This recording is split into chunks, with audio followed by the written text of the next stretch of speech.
মানুষ সারা জীবনের স্বপ্ন হজ উমরা সুন্দরভাবে করতে পারে, যাতে অন্তত দম দেওয়া না লাগে। আমি এটা বলতে পারি, বাংলাদেশে এটা দুর্ভাগ্য, অনেক এজেন্সি আছে আগেই দমের টাকা লইয়া লয়, কয় ভুল হইব, ওয়াজিব ছুটবো। কিন্তু এই যে আমার ছোট ভাই এই এই মাদানি, আব্দুল্লাহ আল মামুন আল মাদানি, এরা থাকলে অন্তত আপনার দম দেওয়া, কারণ ওয়াজিব ছুটে যাওয়ার সুযোগই পাবে না। ওটাই না ধরে রাখবো যে কিসের ওয়াজিব ছুটবো, ফরজ আর ওয়াজিব নির্দিষ্ট, বলেন না আলহামদুলিল্লাহ।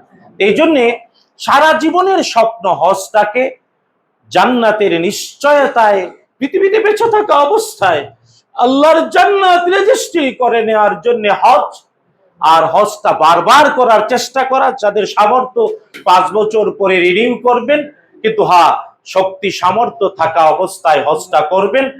অবশ্যই এটা বলে শেষ করে দেই, হজে অনেক খরচ, কিন্তু মুহাম্মাদুর রাসূলুল্লাহ সাল্লাল্লাহু আলাইহি ওয়াসাল্লাম নিজে অগ্রিম ওয়াদা করেছেন, হজে যে খরচ করে আল্লাহ, হজে যত টাকা খরচ করে এটা জিহাদের মাঠে খরচের সওয়াব, এবং হজ উমরা যে করে আল্লাহ তাকে ধনী বানায়।